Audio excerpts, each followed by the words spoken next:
is Ganga. The stream of life is a faith by herself. According to Hindu belief, this daughter of heaven came down to earth as the reward for King Bhagirath's penance of several centuries, and Gangotri is a place where she descended. Here the river is worshipped as a deity. Of course, Haridwar is the first place where she descends on the plains. Haridwar or Hardwar are one and same meaning. The whole of Uttarakhand is dotted with temples of Vishnu and Shiva. Vishnu is known as Hari and Shiva as Har. Dwar means gate. And it is for this reason that this place is known as Haridwar or Hardwar, as it is the gateway to Shri Badrinath and Shri Kedarnath.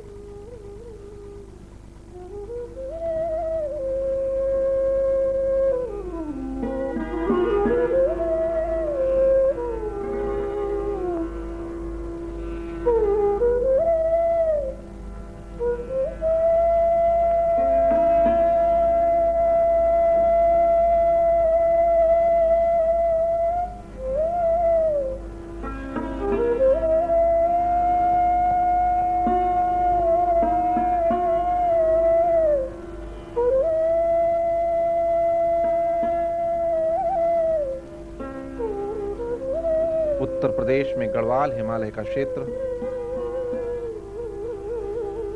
व पावन गंगा का हरिद्वार में पहला चरण।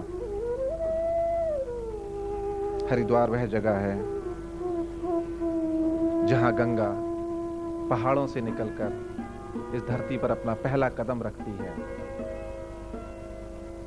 हजारों लाखों भक्तजनों के अटूट विश्वास और श्रद्धा का केंद्र है ये शहर,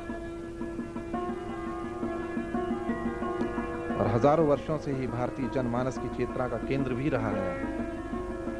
शायद भागीरथ के अथक प्रयासों का इसे स्मारक कहना भी बुरा ना होगा।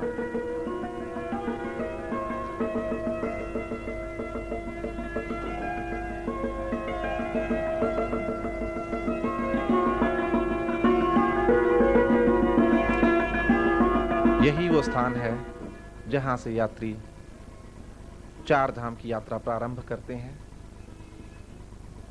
इसे इन चार धामों का प्रवेश द्वार भी कहा जाए तो बुरा ना होगा।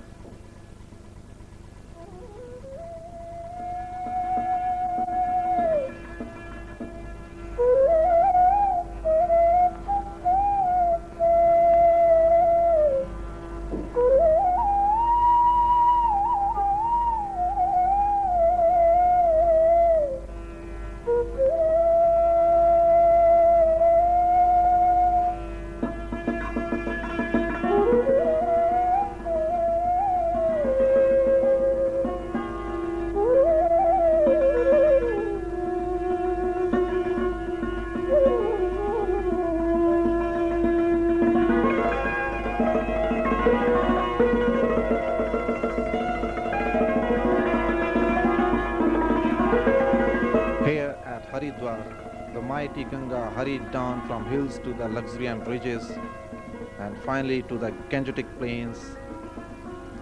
Ganga is worshipped as the Holy Mother and believed to be the cleanser of all sins. Each evening, hundreds of devotees attend the grand Aarti performed at Har Ki Pauri. This is an emotional experience as the pilgrims group together in an air of reverence and devotion on the floodlit ghats of Ganga to offer their prayers to the deified Mother Ganga.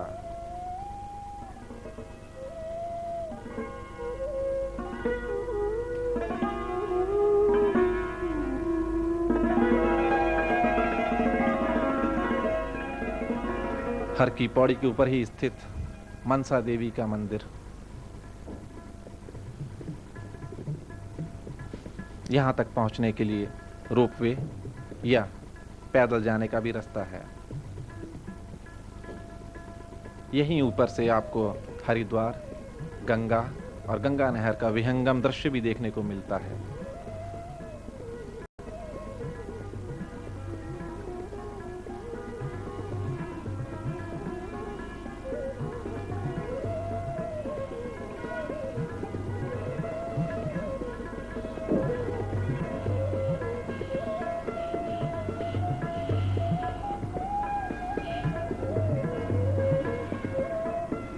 Bharat के अत्यंत प्राचीन शहरों में से एक और सबसे अधिक पूजनीय Haridwar.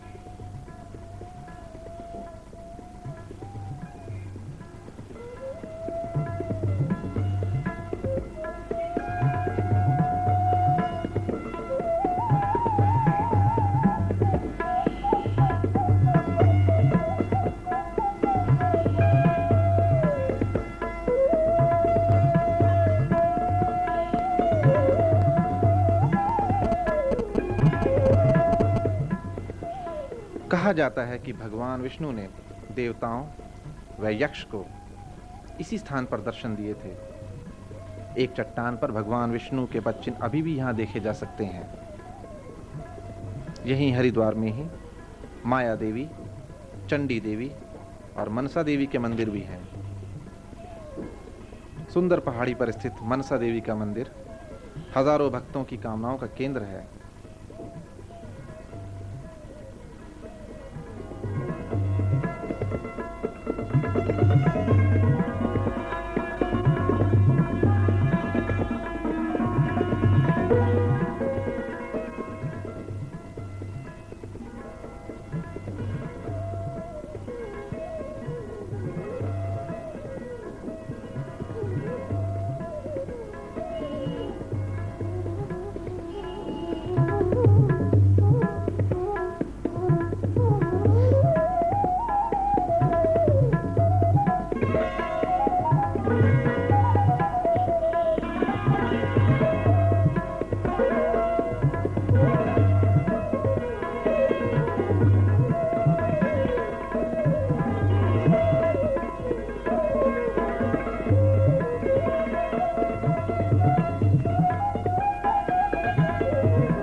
The Hindu pantheon allows freedom of worship of gods in any form, whether we worship Vishnu or Shiva or any other god or goddess.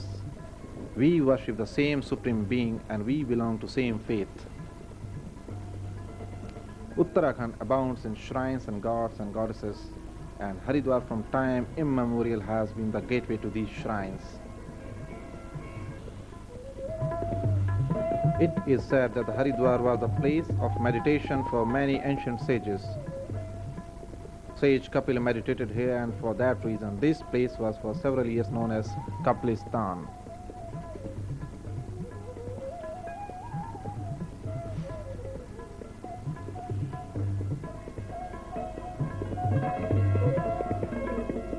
Haridwar से ही 24 किलोमीटर की दूरी पर स्थित है ऋषिकेश। उत्तराखंड में पहला चरण करीब करीब यहीं से आरंभ होता है। 4 धामों यमुनोत्री, गंगोत्री, केदारनाथ और बद्रीनाथ धामों की यात्रा इसी स्थल से प्रारंभ होती है। अगर ऋषिकेश को हम इन 4 धामों की यात्रा का प्रवेश द्वार भी कहें तो बुरा ना होगा।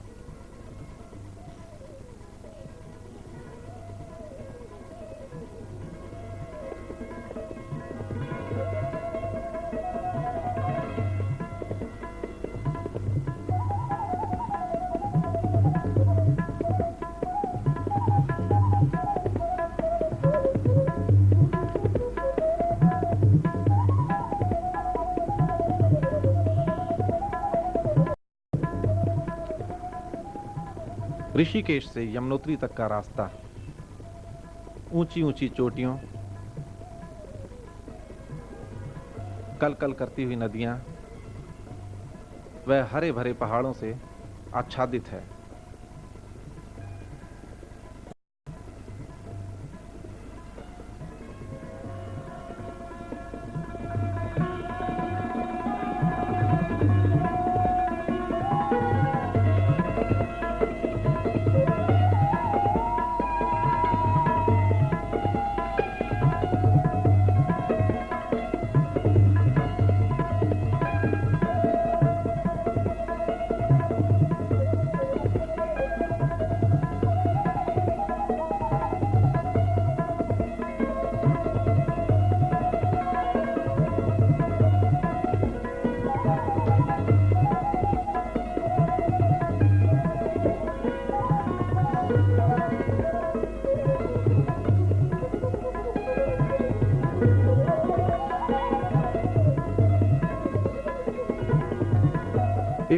There is heaven on earth.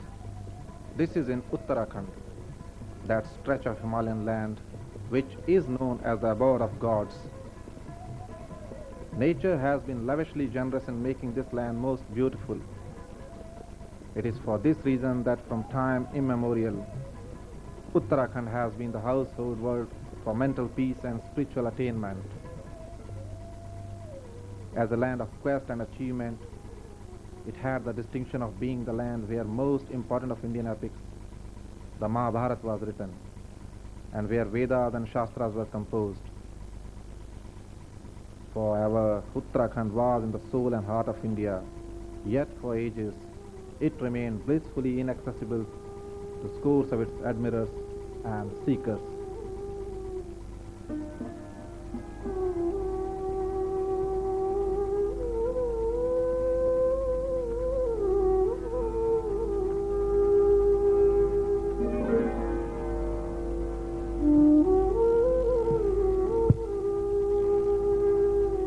Rishikesh से उत्तरकाशी की ओर बढ़ते हुए भागीरथी,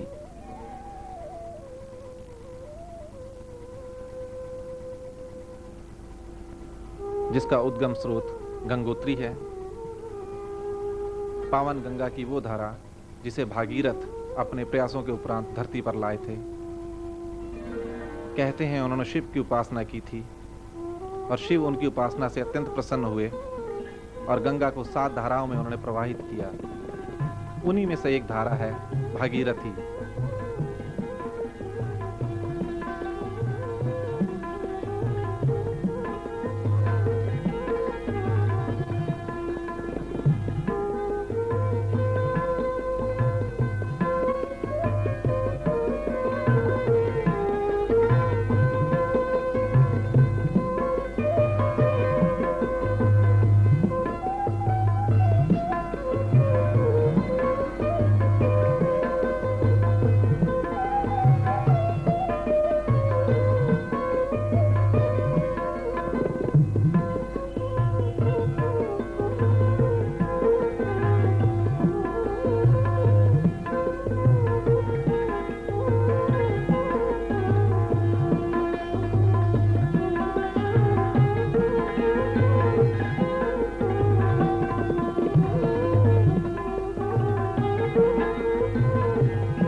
पूरा रास्ता इतना मनमोहक है कि यात्री अनायास ही वहां रुकते हैं।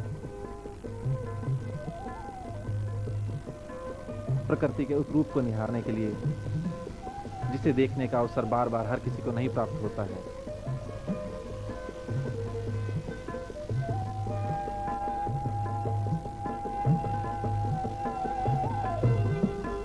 साथ में ही गाती गुनगुनाती उछलती मचलती भागीरथी और उसी की धुन पर मचलते हुए ये यात्री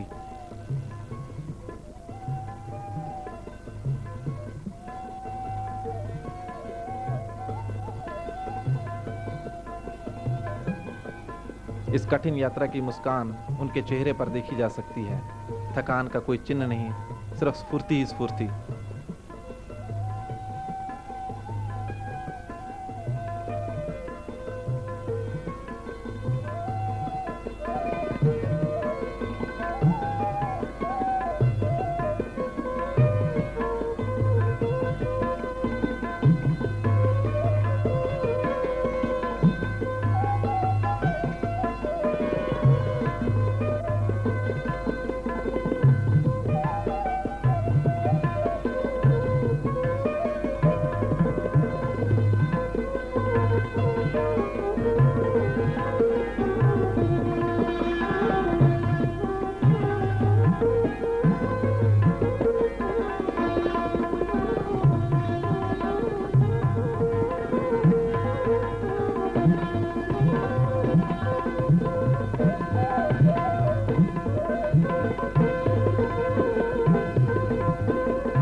Perched high up in the Garhwal Himalayas, where lofty peaks rise to eternal splendor, lie the holy shrines of Yamunotri, Gangotri, Kedarnath and Badrinath.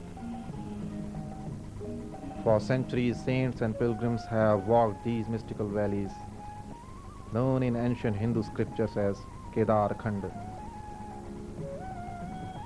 described in the Skanda Purana as the place where Lord Shiva started weaving the shreds of life on earth. One has to witness the icy pinnacles, the meandering rivers, and the high mountain meadows to understand why the gods decided to make this land their home.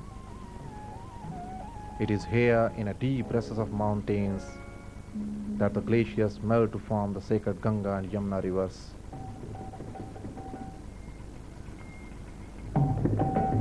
This is the Uttarakhand, where Ganga, Yamuna, and the scores of rivers and rivulets can be seen in their blissful infancy. It still remains a constant source of spiritual attainment where urge for realization and the moksha becomes an inherent virtue to dawn upon the pilgrims. Uttarakhand has that galaxy of peaks, glaciers, that vastness of meadows and valleys, and that wealth of colorful valleys and dales which have no parallel on earth. Never did Adi Guru Shankaracharya think more emotionally of a place than Uttarakhand, and never did Frank Smith speak more eloquently than he did in writing of the Valley of Flowers.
Nowhere on earth there have been more searching questions on God, soul, and universe than in India.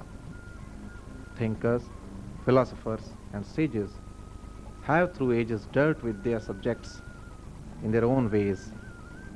But on the question of God, there has always been one answer, that is, Eko Brahma Dittiyo Nasti. There is only one God and nothing else. The keynote of Hindu philosophy is that God alone is truth and every other thing is false, which in philosophic terms is called Maya or illusion.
There is nothing that one cannot learn and discover in Uttarakhand. On the one hand, the devotionally adorned temples with their pinnacles soaring into the cosmic blue tend to heighten in mankind the ecstatic sense of complete surrender to the absolute being, and on the other hand, the frozen lakes, majestic waterfalls, meandering rivers, undulating meadows, incredible mountains, and the rich flora and fauna provide a glorious panorama to embalm and invigorate the fatigued and loathsome life of urban rush. And then there is innocent, friendly hillman waiting with a welcome that is rich in all his simplicity and innocence. What is so ethereal about this land of wisdom and wonders is not to be said and read, it is to be seen and felt.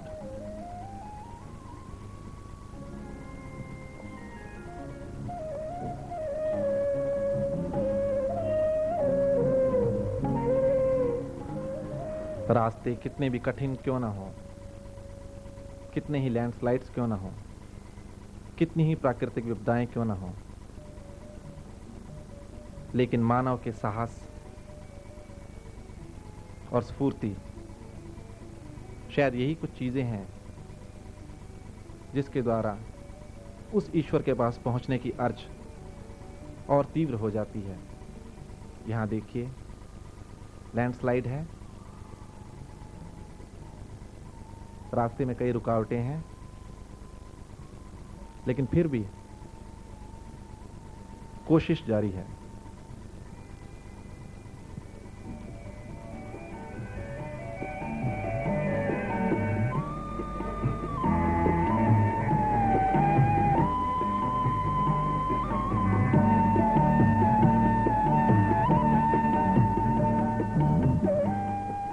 नीचे गहरी घाटी में कल कल करके बहती हुई भागीरथी,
बारिश के कारण रास्ते में कुछ रुकावटें आ गई हैं, लेकिन फिर भी यात्रियों का इंतजार है कि रास्ते साफ हों और अपनी यात्रा पर फिर से निकल पड़ें।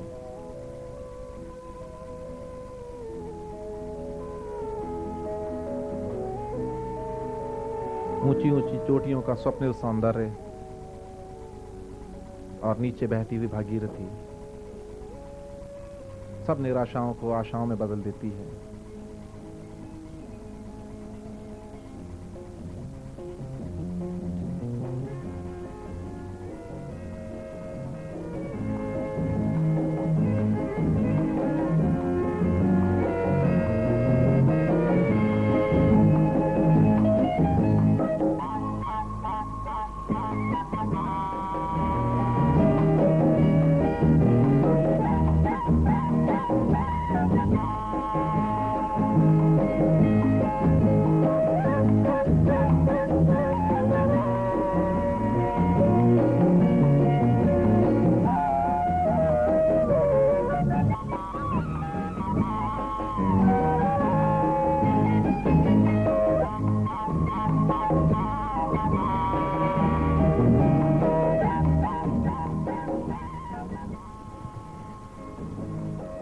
यात्री विश्राम कर रहे हैं, रास्ते के खुलने का इंतजार है उन्हें भी,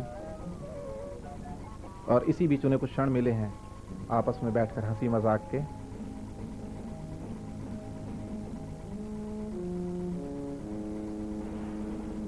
सफर की थकान को उनके चेहरों पर नहीं देखा जा सकता है, सिर्फ स्फूर्ति है और आगे बढ़ने की उमंग। चेहरों पर कहीं कोई निराशा नहीं।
हिम्मत बरकरार है, और अगर हिम्मत हो तो मशीन भी मानव का साथ देती है। ये देखिए, रास्ता थोड़ा खुल गया है और यात्री बस आगे बढ़ने की तैयारी में अब।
घने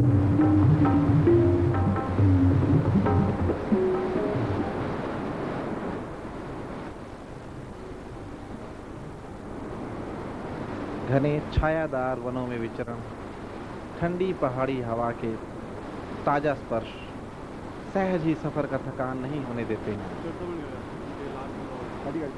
प्यास बुझाने के लिए पहाड़ों के गले लगकर निर्झरती और पत्थरों से अटखेलियां करती हमराह नदियां और झरनों का मीठा पानी और नयनाभिराम दृश्य, हरे भरे चरागाह, दूर क्षितिज को चूमते हुए ऊंचे पहाड़ और उसके ऊपर तना निरभ्र नीला आकाश।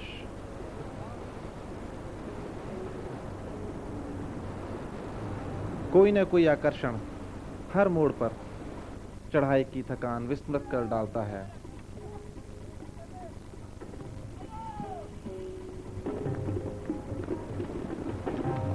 यही है यमुना का प्रवेश द्वार, हनुमान चट्टी, और हनुमान चट्टी से यमुनोत्री मंदिर का 13 किलोमीटर का मुश्किल ट्रैक। यात्री या तो इसे पैदल जा सकते हैं या फिर घोड़ों पर सवार होकर।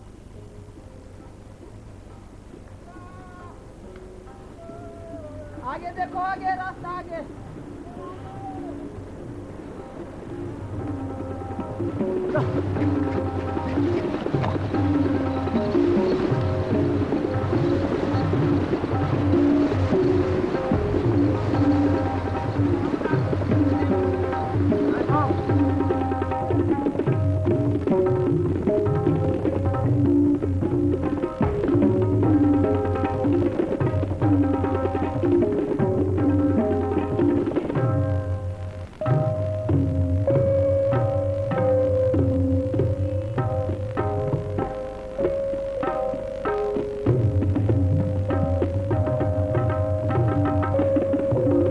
Yamunotri is the place where Yamuna landed on earth. That's the source of Yamuna. The actual source, a frozen lake of ice and glaciers, located on the Kalind Parvat at the height of 4,421 meters above sea level, is about 1 kilometer further up on the mountains. Approach to this place is extremely difficult, and hence the shrines of Yamunotri has been located on its foothill only.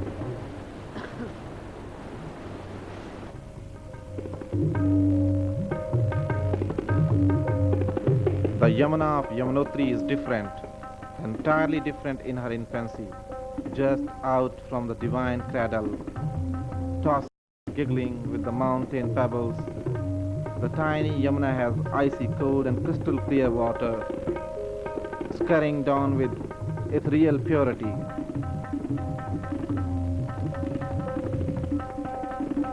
Absolute innocence and the infantile purity of Yamuna is bound to escalate that deep feeling of reverence which the Yamunotri has for thousands of devotees.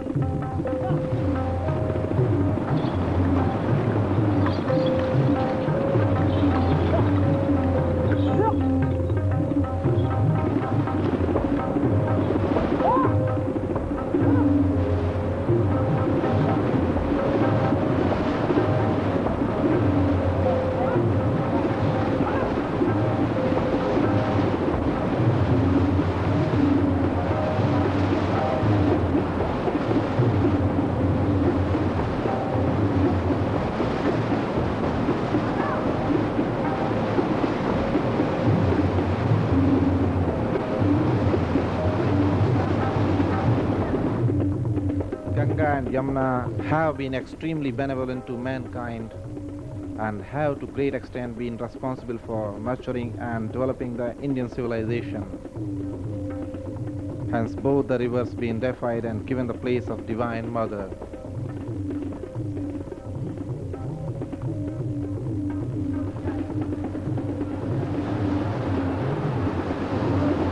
यहीं पास में ही गर्म पानी के सोते हैं। बड़े आश्चर्य की बात है कि जहां बर्फ से ढकी हुई ऊंची ऊंची चोटियां हैं, बर्फ की तरह ठंडा पानी है,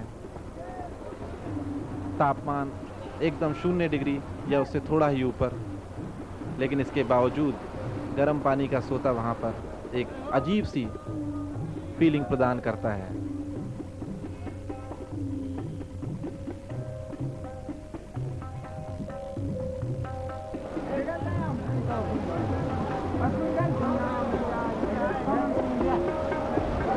यहाँ इस कुंड में, जो कि जानकी बाई कुंड के नाम से जाना जाता है, यात्री स्नान करते हैं।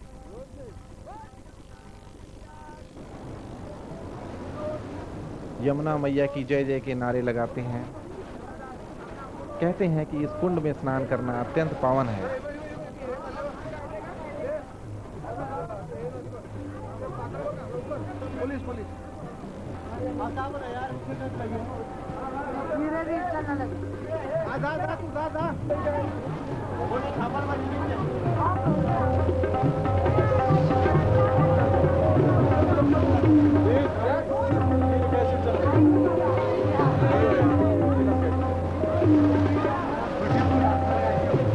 ये है यमुनोत्री जी का मंदिर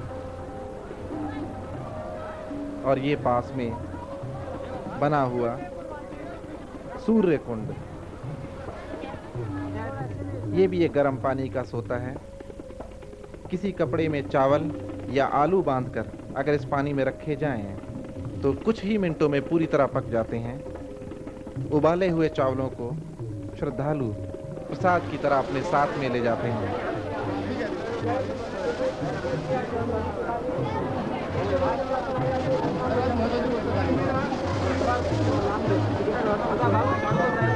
जहाँ एक तरफ यमुना का एकदम ठंडा पानी, वहीं दूसरी तरफ उबलते हुए पानी का सोता। प्रकृति का एक अद्भुत चमत्कार है ये।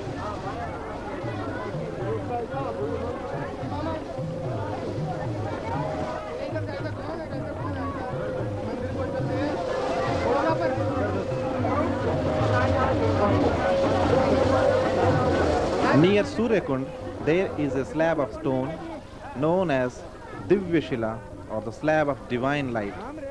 This slab is worshipped before puja is offered to Yamuna.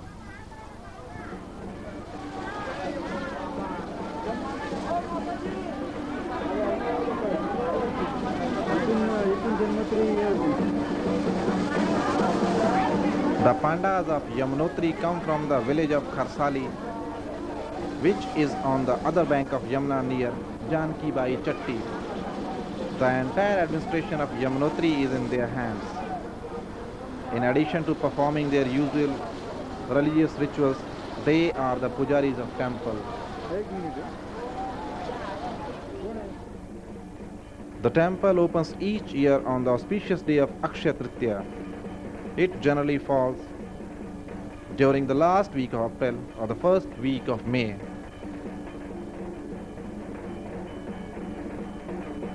The temple always closes on the sacred day of Diwali with a brief ceremony. The temple workers return to their villages, and for rest of time the valley is gripped in no man's silence and is covered with white sheet of snow. With melting of snow next summer, temple reopens to blissful happiness of thousands of visitors again.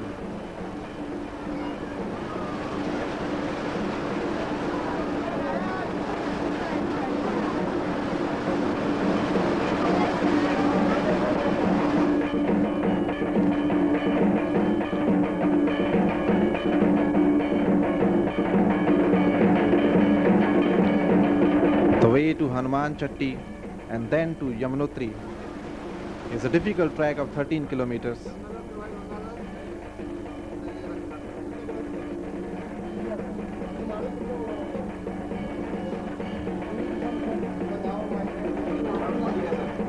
The stretch of road passes through hard and precipitous rocks, just wide enough for two horses to cross.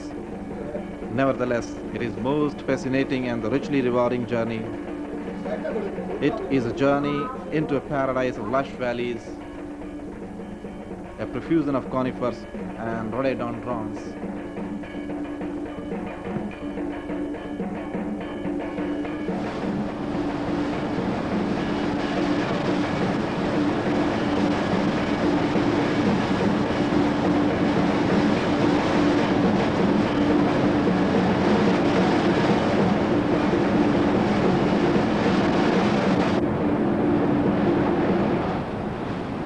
यात्रियों का अगला पड़ाव यमुनोत्री के बाद गंगोत्री, पावन गंगा का धरती पर पहला चरण।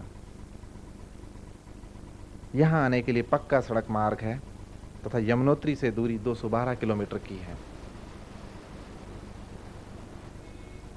गंगा को एक विशाल झरने की तरह गिरते हुए आप यहां देख सकते हैं।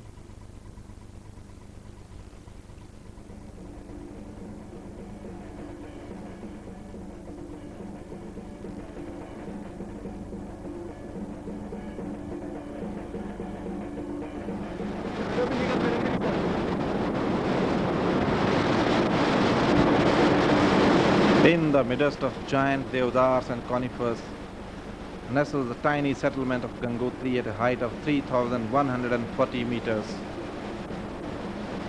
From Gaumukh to Devaprayag, Ganga is known as Bhagirathi.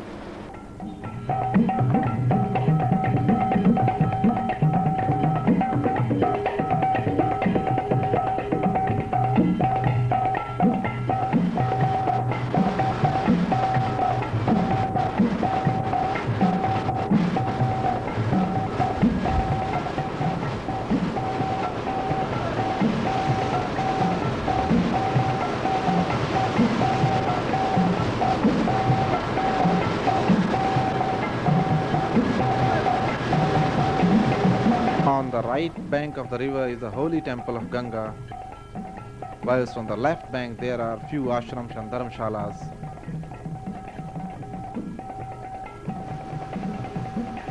People from all parts of country and the Hindu settlements world over have undying faith in these shrines.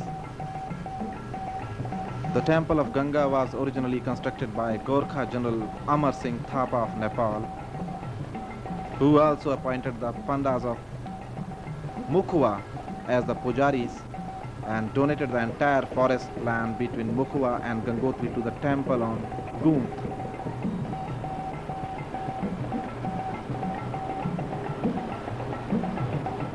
The word Gangotri exudes peace and divine love. What does Gangotri mean? It means that Ganga descended from heaven or earth at this spot. Yes, she did. Hundreds of years from now, the entire stretch of land from Gaumukh to Gangotri was covered with glaciers, and the Ganga emerged at this place. As glaciers melted, the source receded back to the Gaumukh, but the scientists and geologists have definite views about the receding glaciers.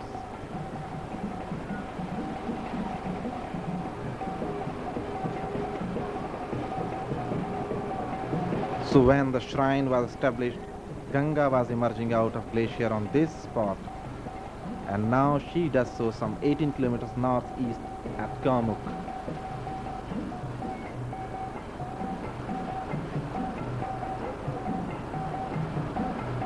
Throughout its journey, the Bhagirathi is seen in various moods, deep and silent in lower plains. But here at Gangotri, she is gurgling, tossing, frothing, and singing an ecstatic melody.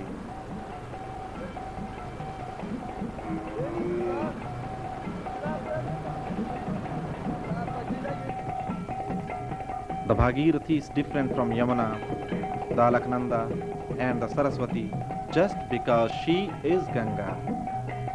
Perhaps it is for this reason that the waters of Gangotri are carried to Rameshwaram in south, established by Adi Guru Shankaracharya, and offered to Lord Shiva, who had engulfed the poison that came out of the churning seas.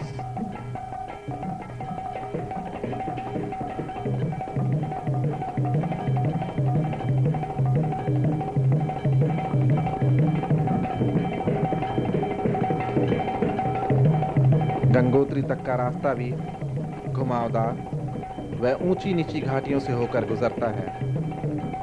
Uttarkashi, मनेरी, हाला, हरसिल, लंका, भैरव घाटी होकर यह रास्ता गंगोत्री तक पहुंचता है।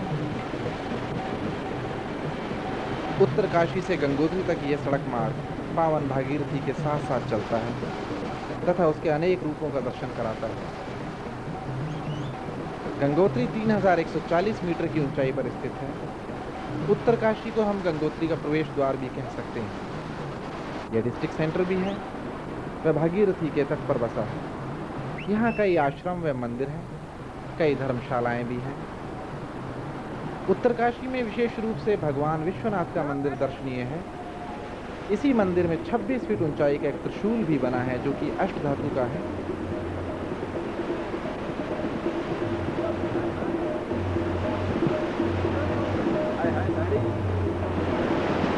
गंगोत्री से यात्री आगे चलते हैं गौमुख के लिए। 18 किलोमीटर का बहुत ही मनमोहक ट्रैक है, जिसे पैदल या घोड़ों पर चढ़कर जाया जा सकता है। सुंदर घाटियों, आकाश को चूमती पर्वत श्रेणियां व देवदार के वृक्षों से आच्छादित रास्ते, और साथ में ही गाती गुनगुनाती, उछलती, कभी शांत तो कभी विकराल रूप में भागीरथी सचमुच में सपनों से दृश्य पैदा कर देती है। 9 किलोमीटर की दूरी पर पहला पड़ाव आता है चीरबासा। यात्री यहाँ रुककर विश्राम करते हैं।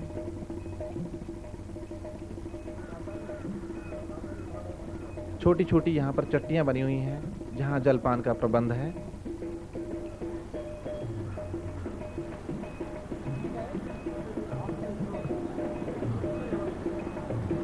इसी जगह पर भोजपत्र के वृक्षों की भी भरमार है।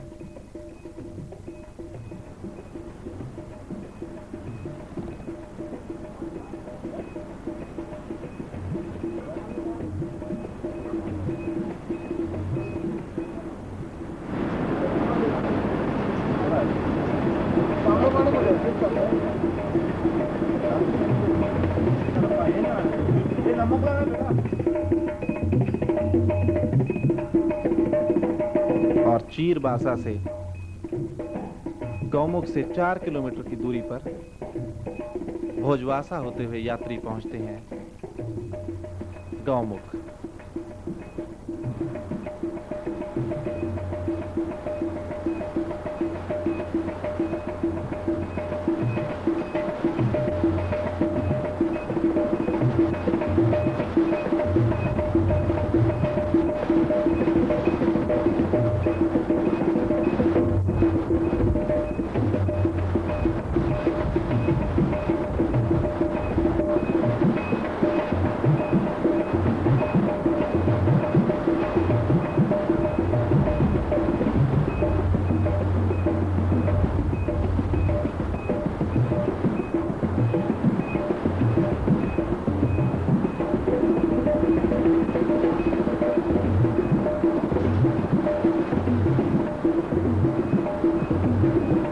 कहते हैं भागीरथ के अथक प्रयासों के उपरांत गंगा स्वर्ग से धरती पर आई थी। भगवान शिव की स्तुति के उपरांत जब भगवान भागीरथ की उपासना से अत्यंत प्रसन्न हुए, तो उन्होंने गंगा को 7 धाराओं के रूप में धरती पर प्रवाहित किया। भागीरथी उन्हीं में से एक धारा है।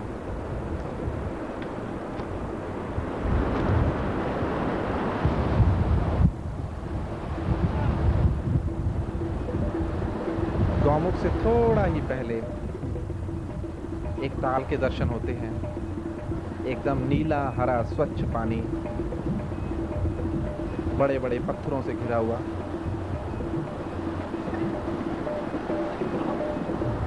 अंतिम पड़ाव गौमुख तक पहुंचने से पहले यात्री यहाँ कुछ देर बैठकर विश्राम करते हैं।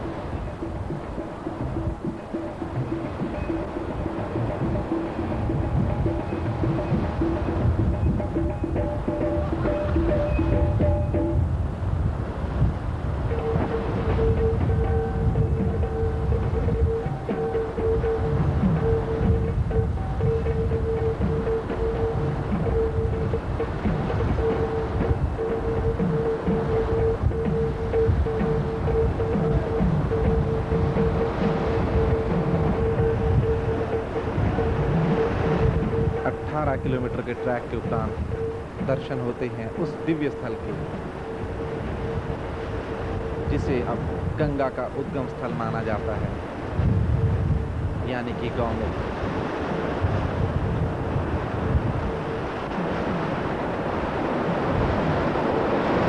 बिल्कुल बर्फ की तरह ठंडा पानी,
Set in the heart of Gangotri peaks, the Gaumukh glacier offers variety in color, in shades of blue and green, with glistening white floating icebergs, a common feature in June and July.